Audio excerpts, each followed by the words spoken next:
Congress party దేశంలో ఏ రాష్ట్రంలో కూడా ఇయ్యలేదు అధ్యక్ష.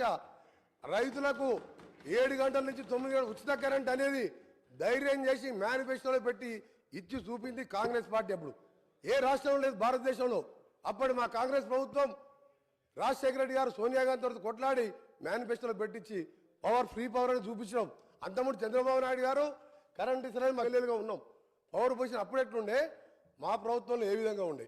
ఈ రోజు కూడా చెప్తున్నాం అధ్యక్ష, 10 కాదు 10 గంటలు 9 గంటలు కూడా వస్తలేదు. ఇప్పుడు మేము చెక్ చేసుకుంటున్నాం. ఒక ఎఫిషియెంట్ ఐఏఎస్ ఆఫీసర్ని ఏపీ ట్రాన్స్కో జెన్కో ఎండీగా పెట్టి ప్రిన్సిపల్ సెక్రటరీగా పెట్టి వీళ్ళ అధ్యక్ష అప్పటికే 15 సంవత్సరాలు రిటైర్ అయిన ప్రభాకర్ రావుని తీసుకొచ్చి, అప్పటికే ఆయన వయసు 70 సంవత్సరాలు, ఆ తర్వాత 10 సంవత్సరాలు తీసుకొచ్చి జెన్కో 80 సంవత్సరాల ఇప్పుడున్న కాంపిటీషన్ పోటీలు తట్టుకుంటారు అధ్యక్ష. ఆయనను పెట్టాను. మా ప్రభుత్వం చార్జ్ తీసుకొని మా ముఖ్యమంత్రి గారు చార్జ్ తీసుకొని తెల్లారి ఆ రోజు సాయంత్రం రిజైన్ చేసిండు. తెల్లారి మేము పిలిస్తే కూడా రాలే. ఇదేంది అధ్యక్ష, ఒక ఆఫీసరు ఇంత పెద్ద సంస్థ నడిపినోడు మొత్తం దివాలు తీపిచ్చిండు, వీళ్ళకి దోషపెట్టిండు. దోషపెట్టి దోసుక తిని ఇవాళ నాతో మాట్లాడుతున్నాం. మీరు ఇవాళ మొత్తం సర్వనాశనం.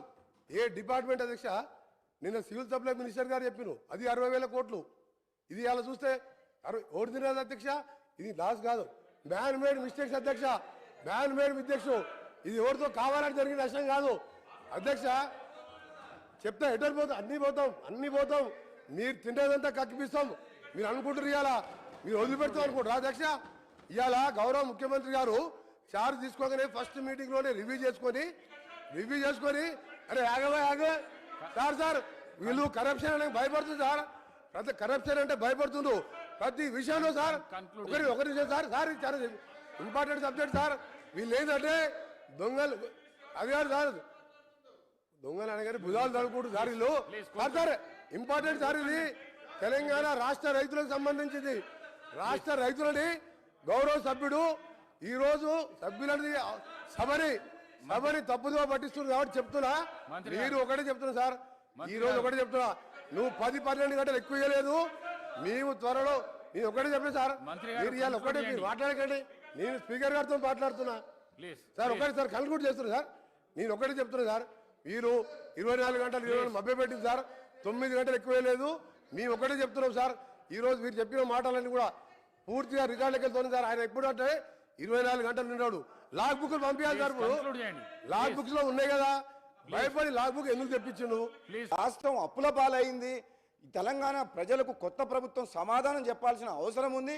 మా ఉప ముఖ్యమంత్రి గారు, మా ముఖ్యమంత్రి గారు ఆర్థికం అదేవిధంగా పవర్ మీద, ఇరిగేషన్ మీద గత ప్రభుత్వం తీసుకున్న నిర్ణయాల్ని ఓపెన్గా వైట్ పేపర్ ఇచ్చి సభలో చర్చిస్తున్నాం అధ్యక్ష. సభలో చర్చించినప్పుడు ఉన్న వాస్తవాలను మేము చెప్తున్నాం. మేము తప్పు చేసినట్టయితే దోషులు ఎవరో వాళ్ళు శిక్షించబడతారు. మీరెందుకు మమ్మల్ని అడ్డం తగులుతున్నారు? మీరు 10 ఏళ్ళు పరిపాలించినరు, మేము ఏం మాట్లాడినాం?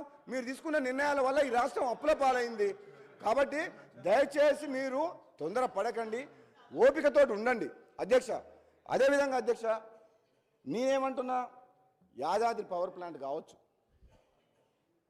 విద్యుత్ సంస్థల్లో కాడ ఇప్పుడు డిస్కంలకు కూడా 81,000 కోట్ల రూపాయలు మొత్తం ఓవరాల్గా మన విద్యుత్ సంస్థలకు నష్టాలు ఉన్నాయని చెప్పిండ్రు అధ్యక్ష. అయిపోయింది అధ్యక్ష, 1 minute నేను క్లోజ్ చేస్తాను. ఎందుకంటే నాకంటే ముందు భట్టి గారు కానీ, ఉప ముఖ్యమంత్రి గారు కానీ, ముఖ్యమంత్రి గారు కానీ ఇక డైరెక్ట్గా ఎంక్వైరీకే చేస్తామని ఆదేశిస్తామని చెప్పారు. కాబట్టి ఇంక నేను లోతుగా పోవాల్సిన అవసరం లేదు.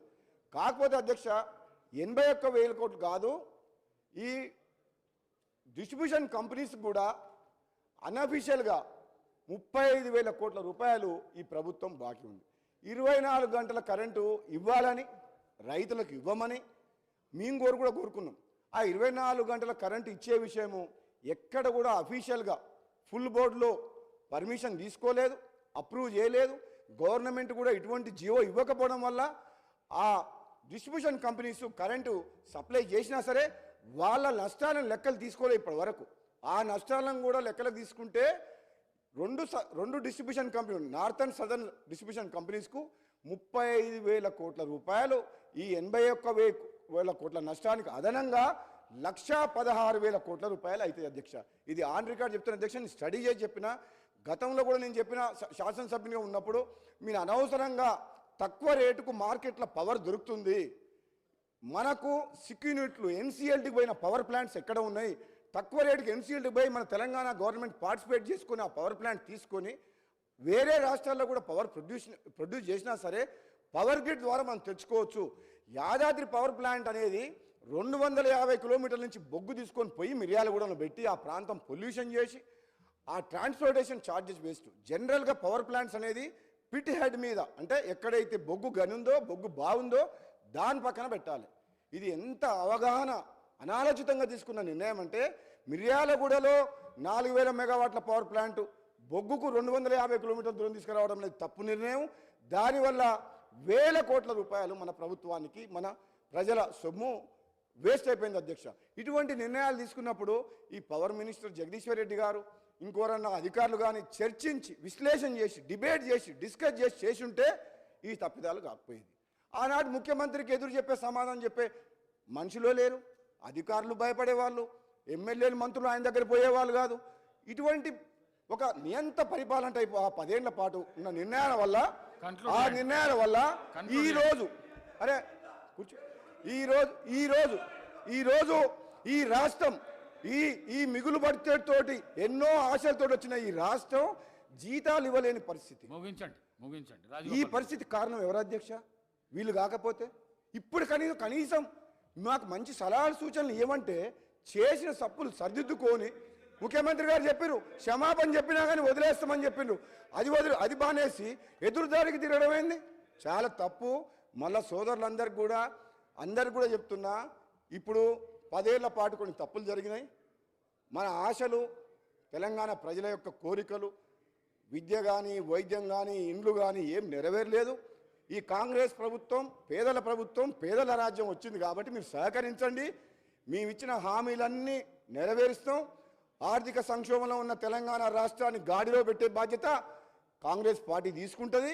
అదేవిధంగా మేము 24 గంటల ఉచిత కరెంటు కూడా 100% రైతులకు ఇవ్వడమే కాకుండా మా 6 గ్యారెంటీ స్కీమ్లో ప్రతి పేద గృహానికి పేదోళ్లకు 200 యూనిట్ల కరెంటు కూడా ఇస్తామని చెప్పినాం.